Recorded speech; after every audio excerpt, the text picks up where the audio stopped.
HDFC market cap के हिसाब से भारत का सबसे बड़ा बैंक, 12 करोड़ से ज़्यादा कस्टमर्स, 1.7 मिलियन एम्प्लॉइज, 9,100 ब्रांचेस और करीब 20,000 ATMs। इन आंकड़ों से आपको अंदाज़ा लग ही गया होगा कि यह बैंक कितना बड़ा है। लेकिन क्या आपको पता है इसे शुरू किसने किया था? अपना बचपन एक छोटी सी चाल में बिताने वाले हसमुख भाई ने। लेकिन किस तरह इस गरीब लड़के ने वर्ल्ड की one of the largest bank बना डाली। अक्सर लोग HDFC का मतलब सिर्फ एक बैंक समझते हैं, लेकिन असल में जब HDFC की शुरुआत हुई थी तो वो एक बैंक नहीं बल्कि एक हाउसिंग कंपनी थी जिसका मकसद था लोगों को घर खरीदने के लिए लोन देना, और इस कंपनी का नाम था HDFC लिमिटेड। बाद में इसी ने ही शुरू किया HDFC बैंक, जो आज इंडिया का सबसे बड़ा प्राइवेट बैंक बन चुका है। कहानी शुरू होती है 10 मार्च 1911 से, जब सूरत की एक मिडिल क्लास की फैमिली में जन्म हुआ हसमुख भाई परेख का। बचपन एक छोटी सी चाल में बिता जहां ना पैसे थे ना कोई सुख सुविधा। लेकिन हसमुख भाई के सपने हमेशा बड़े थे, इसीलिए वह दिन में पढ़ाई करते और रात में पार्ट टाइम जॉब। उनकी मेहनत और लगन का ही नतीजा था कि उन्हें लंदन स्कूल ऑफ इकोनॉमिक्स में पढ़ाई के लिए स्कॉलरशिप मिल गई। पढ़ाई पूरी करने के बाद जब वह वापस भारत लौटे तो मुंबई के सेंट जेवियर्स कॉलेज में 3 सालों तक इकोनॉमिक्स पढ़ाया। लेकिन उन्हें टीचिंग से ज़्यादा इंटरेस्ट था फाइनेंस इंडस्ट्री में, इसीलिए उन्होंने लेक्चर की जॉब छोड़ दी और उस दौर की जानी-मानी स्टॉक ब्रोकिंग फर्म हरकिशन दास लक्ष्मी दास को ज्वाइन कर लिया। यही वह जगह थी जहां उन्होंने इंडियन फाइनेंशियल मार्केट को गहराई से ज़्यादा समझा, और यहीं से शुरू हुआ उनका असली सफ़र। फिर आया साल 1956, जब हसमुख भाई ने ICICI को डेप्यूटी जनरल मैनेजर के रूप में ज्वाइन किया, और फिर उनकी मेहनत और लीडरशिप का असर यह हुआ कि सिर्फ 16 साल बाद ही यानी कि 1972 में उन्हें ICICI का चेयरमैन एंड मैनेजिंग डायरेक्टर बना दिया गया। यहाँ काम करने के दौरान उन्होंने देखा कि उस टाइम पर बैंक सिर्फ बड़े बड़े इंडस्ट्रियलिस्ट और रिच बिजनेसमैन को ही लोन देने में इंटरेस्टेड थे। लेकिन एक आम आदमी और एक मिडिल क्लास एम्प्लॉई जो अपना खुद का घर बनाना चाहता था, उसके लिए होम लोन लेना ऑलमोस्ट इम्पॉसिबल था। उस टाइम इंडिया में कोई भी ऐसा स्ट्रक्चर्ड होम लोन सिस्टम ही नहीं था जो कि आम लोगों को आसानी से लोन दे सके। मतलब अगर किसी मिडिल क्लास इंसान को अपना घर बनाना होता तो या तो वह पूरी जिंदगी पैसे बचाता और बुढ़ापे में जाकर एक छोटा सा घर बना पाता, या फिर लोग पूरी जिंदगी किराए के घर में ही गुजार देते थे। दूसरी तरफ अमेरिका और यूरोपियन देशों में लोग अपनी जवानी में ही होम लोन लेकर घर खरीद लेते थे। ऐसे में हसमुख भाई को यह रियलाइज हुआ कि अगर फॉरेन कंट्रीज में होम लोन सिस्टम इतना स्मूथली चल सकता है तो फिर इंडिया में क्यों नहीं। बस फिर क्या था, उन्होंने डिसाइड कर लिया कि एक ऐसा इंस्टीट्यूशन बनाएंगे जो कि आम लोगों को आसानी से होम लोन दे सके। इसके बाद साल 1976 में ICICI से रिटायरमेंट के बाद उन्होंने इस ड्रीम पर काम करना शुरू कर दिया। लेकिन जब वह ये आइडिया लेकर उस टाइम के finance secretary doctor Manmohan Singh के पास पहुंचे तो जवाब आया, ये कॉन्सेप्ट इंडिया के लिए बिल्कुल नया है और सक्सेस की कोई गारंटी भी नहीं है। मतलब साफ था कि सरकार को भी इस प्रोजेक्ट की सक्सेस को लेकर काफ़ी सारे डाउट्स थे। रिटायरमेंट के सिर्फ एक साल बाद यानी 1977 में उन्होंने इंडिया की बिजनेस कम्युनिटी से मदद ली और शुरू की हाउसिंग डेवलपमेंट फाइनेंस कॉरपोरेशन यानी कि HDFC बैंक। लेकिन ये कोई आम फाइनेंस कंपनी नहीं थी, इसका पर्पस सिर्फ एक ही था, हर भारतीय को उसका खुद का घर दिलाना। ये भारत की पहली हाउसिंग फाइनेंस कंपनी थी जो सिर्फ होम लोन पर फोकस करती थी। लेकिन अब इस नए वेंचर को सक्सेसफुली चलाने के लिए एक विजनरी और हाईली स्किल्ड लीडर की ज़रूरत थी। इसीलिए हसमुख भाई पारेख ने अपने भतीजे दीपक पारेख को HDFC से जुड़ने के लिए इनवाइट किया। असल में दीपक पारेख ने institute of chartered accountants England and Wales से CA की पढ़ाई की थी, और उस टाइम वह चेस मैनहट्टन बैंक में एक हाई पेइंग जॉब कर रहे थे। दीपक पारेख को ग्लोबल फाइनेंस और बैंकिंग का ज़बरदस्त एक्सपीरियंस था और वह बहुत अच्छी खासी कमाई कर रहे थे। लेकिन इसके बावजूद जब हसमुख भाई ने उन्हें HDFC ज्वाइन करने के लिए कहा तो बिना किसी हिचकिचाहट के उन्होंने यह ऑफ़र एक्सेप्ट कर लिया। वापस इंडिया आने के बाद से दीपक पारेख HDFC के साथ में लग गए। उस दौर में लोग लोन लेने से डरते थे। लोगों को लगता था लोन मतलब कर्ज, और कर्ज तो बुरा होता है। समाज में कर्जदार होना शर्म की बात मानी जाती थी। ऊपर से लोगों को बैंक और फाइनेंशियल इंस्टीट्यूट्स पर भरोसा ही नहीं था। मतलब कि ज़्यादातर इंडियंस मेंटली रेडी ही नहीं थे यह मानने के लिए कि लोन लेकर भी घर बनाया जा सकता है। अब दीपक पारेख के सामने सबसे बड़ा सवाल था, लोगों को यह माइंडसेट बदलेगा कैसे। इसके लिए उन्होंने 3 बड़े स्टेप्स लिए। सबसे पहले उन्होंने सिंपल और फ्लेक्सिबल ईएमआई सिस्टम इंट्रोड्यूस किया। दीपक पारेख ने लोगों को समझाया कि लोन एकदम से चुकाने की चीज़ नहीं होती है, बल्कि इसे छोटे छोटे हिस्सों में यानी ईएमआई के ज़रिए भी आराम से चुकाया जा सकता है। इसके लिए उन्होंने पहला स्ट्रक्चर्ड ईएमआई सिस्टम इंट्रोड्यूस किया, जो लोगों की मंथली इनकम के हिसाब से कस्टमाइज किया जा सकता था। दूसरा, अलग इनकम कम हो जाए तो फिर फ्लेक्सिबल रीपेमेंट ऑप्शंस भी इंट्रोड्यूस किए गए। और तीसरा, एचडीएफसी ने लोन की रीपेमेंट पीरियड 15 से 20 साल तक की रखी, ताकि ईएमआई कम आए और यह लोगों पर बोझ ना बने। अब धीरे धीरे इंडियंस को समझ में आ गया कि जितना हम रेंट हर महीने देते हैं, उतने में ही तो ईएमआई देकर अपना घर भी खरीदा जा सकता है। इन सब सुविधाओं के साथ ही एचडीएफसी ने कस्टमर फ्रेंडली सर्विस दी, ताकि लोग खुलकर लोन के बारे में सवाल पूछ सकें।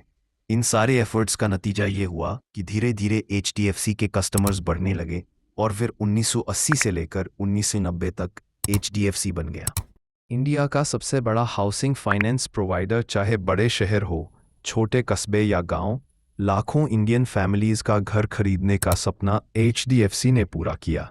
लेकिन यहाँ एक सवाल ये आता है कि एचडीएफसी तो कोई बैंक था नहीं, तो फिर ये लोन देने के लिए पैसे कहाँ से लाता था। एचडीएफसी ने शुरुआती फंडिंग बड़े फाइनेंशियल इंस्टीट्यूशंस और फॉरेन इन्वेस्टर्स से ली, जो कि इंडिया में हाउसिंग फाइनेंस को सपोर्ट करना चाहते थे, और इसमें वर्ल्ड बैंक जैसी एजेंसीज भी शामिल थीं। लेकिन फिर धीरे धीरे जब एचडीएफसी की क्रेडिबिलिटी बढ़ने लगी, तो लोकल इंडियन इन्वेस्टर्स ने भी इसमें इंटरेस्ट दिखाया और कंपनी में अच्छा खासा इन्वेस्टमेंट किया। अब शुरुआत में तो सब कुछ बहुत अच्छे से चल रहा था, लेकिन हर ग्रोथ स्टोरी में एक ट्विस्ट तो होता ही है। साल 1990, एचडीएफसी के सामने एक बड़ी मुश्किल खड़ी हुई। गल्फ वॉर चलते तेल की कीमतें आसमान छूने लगी। अब क्योंकि भारत ज़्यादातर तेल इंपोर्ट करता था, इससे देश का खर्चा बढ़ गया और फॉरेन रिजर्व तेज़ी से घटने लगा। अब इस इकोनॉमिक को क्राइसिस रेट बढ़ा दिए, ताकि इन्फ्लेशन को रोका जा सके और इंडियन रुपए की वैल्यू बचाई जा सके। लेकिन जब आरबीआई ने यह कदम उठाया, तो इसका सीधा इफेक्ट एचडीएफसी पर पड़ा। अब उन्हें दूसरे बैंकों से सस्ता लोन मिलना मुश्किल हो गया, जिससे धीरे धीरे कंपनी का प्रॉफिट कम होने लगा। 1991 में उन्हें एक जबरदस्त आइडिया मिला। 1999 में जब भारत में एलपीजी रिफॉर्म्स यानी लिबरलाइजेशन, प्राइवेटाइजेशन और ग्लोबलाइजेशन लागू हुए, तो फिर सरकार ने प्राइवेट कंपनीज को बैंकिंग लाइसेंस देना शुरू कर दिया। अब दीपक पारेख ने इस मौके को एक जबरदस्त अपॉर्चुनिटी की तरह देखा। उन्होंने सोचा कि अगर हम अपना खुद का बैंक बना ले, तो हमें इन्वेस्टर्स या दूसरे बैंकों से लोन मांगने की ज़रूरत ही नहीं पड़ेगी। हम खुद ही लोगों से डिपॉजिट्स लेंगे और उन्हीं पैसों से कम इंटरेस्ट रेट पर लोन दे पाएंगे। यही नहीं, दीपक पारेख का विजन इससे भी आगे का था। वो चाहते थे कि एचडीएफसी सिर्फ हाउसिंग फाइनेंस पर सीमित ना रहे, बल्कि लोगों को अकाउंट ओपनिंग और इंश्योरेंस जैसा पूरा फाइनेंशियल इकोसिस्टम दे सके। लेकिन इसके लिए एचडीएफसी का बैंक बनना बेहद ज़रूरी था। लेकिन जब दीपक जी ने एचडीएफसी बोर्ड के सामने यह प्रपोजल रखा, तो फिर सभी ने मना कर दिया। बोर्ड का कहना था कि हम सिर्फ हाउसिंग फाइनेंस में हैं, बैंकिंग हमारी फील्ड नहीं है और यह बहुत रिस्की हो सकता है, क्योंकि बैंकिंग एक कंप्लीटली अलग दुनिया थी, जहां रेगुलेशंस, रिस्क और रिस्पॉन्सिबिलिटीज बहुत ज़्यादा थी। लेकिन दीपक पारेख का विजन क्रिस्टल क्लियर था।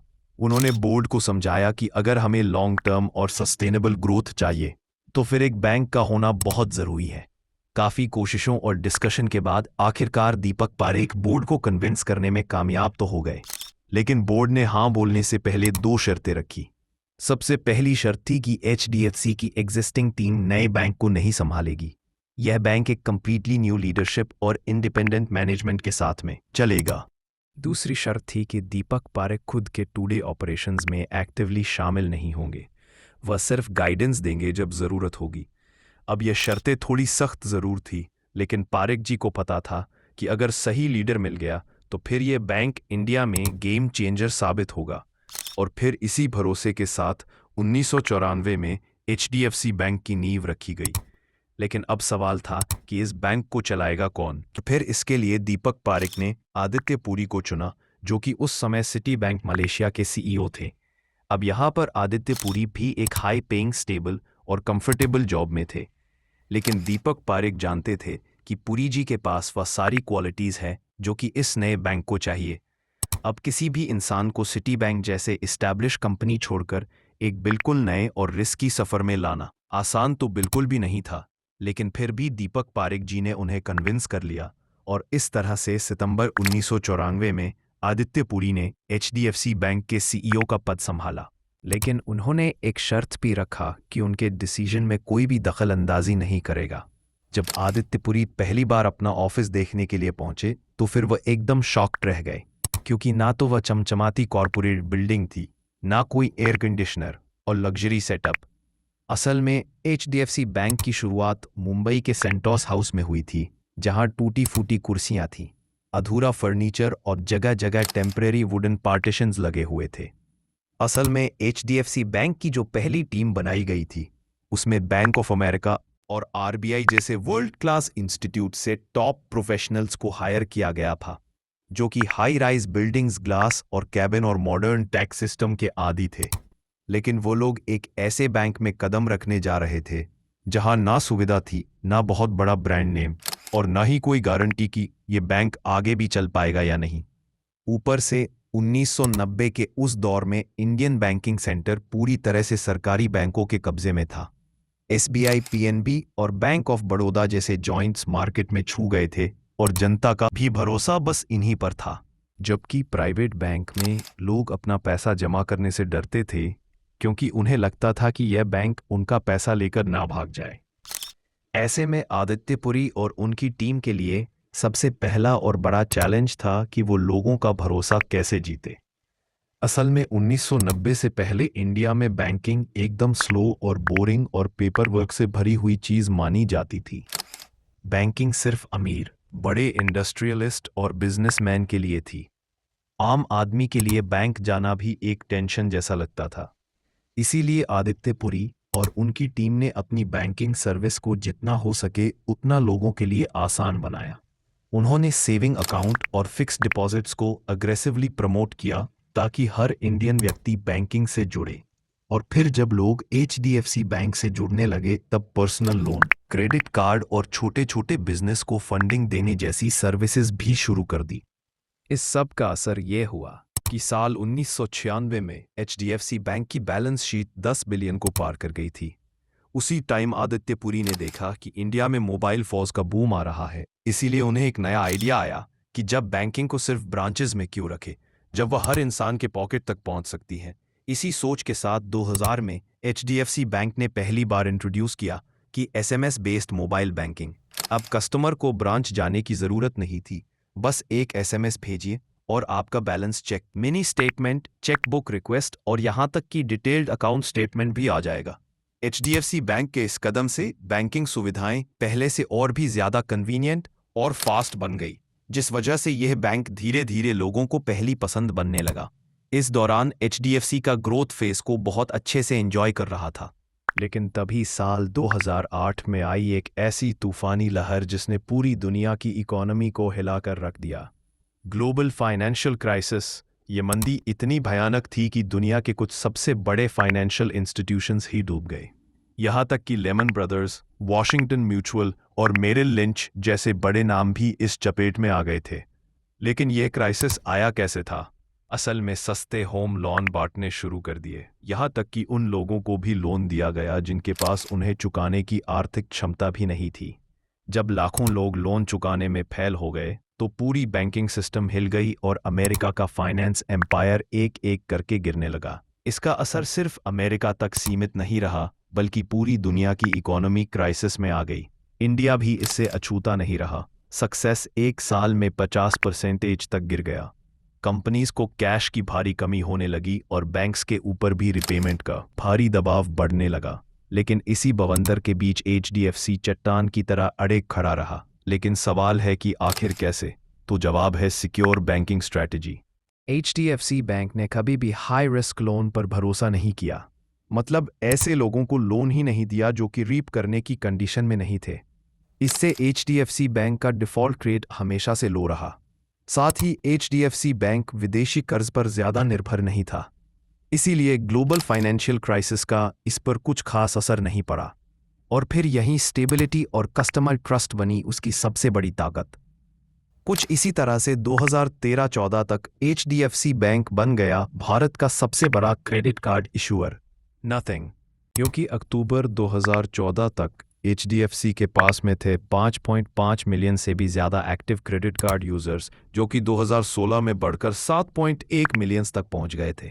और पता है, इतने सारे क्रेडिट कार्ड कस्टमर्स आईसीआईसीआई और एसबीआई दोनों बैंक्स के कंबाइंड कस्टमर्स को मिलाकर भी नहीं थे। लेकिन फिर आया साल 2022 जब एचडीएफसी ने एक ऐसा फैसला लिया जिसने इसे बना दिया भारत का सबसे बड़ा बैंक। असल में उस टाइम तक एचडीएफसी एलईडी हाउसिंग फाइनेंस का लीडर था और एचडीएफसी बैंक रिटेल और कॉरपोरेट बैंकिंग में टॉप पर था। लेकिन एक दिक्कत ये थी कि दोनों ही अलग अलग कंपनीज थी, जिस वजह से एचडीएफसी बैंक के पास अपने ग्राहकों का बहुत सारा कैश डिपॉजिट होने के बावजूद एचडीएफसी लिमिटेड उसका इस्तेमाल नहीं कर सकता था और उसे होम लोन देने के लिए डिपॉजिट्स महंगे रेट पर दूसरों से लेने पड़ते थे। लेकिन फिर इसी प्रॉब्लम को ही सॉल्व करने के लिए लिया गया एक विजनरी स्टेप। अप्रैल 2022 में दोनों जॉइंट्स ने अनाउंस किया कि वह मर्ज हो रहे हैं, क्योंकि एचडीएफसी बैंक और एचडीएफसी लिमिटेड दोनों एक साथ मिलकर फाइनेंशियल पावर हाउस बन सकते थे। अब क्योंकि ये भारत का सबसे बड़ा फाइनेंशियल मर्जर था, इसीलिए इन्हें कई सारे रेगुलेटरी अप्रूवल्स की ज़रूरत पड़ी और फिर सारे प्रोसेस को पूरा करने के बाद 1 जुलाई 2023 को ये ऐतिहासिक मर्जर कंप्लीट हो गया।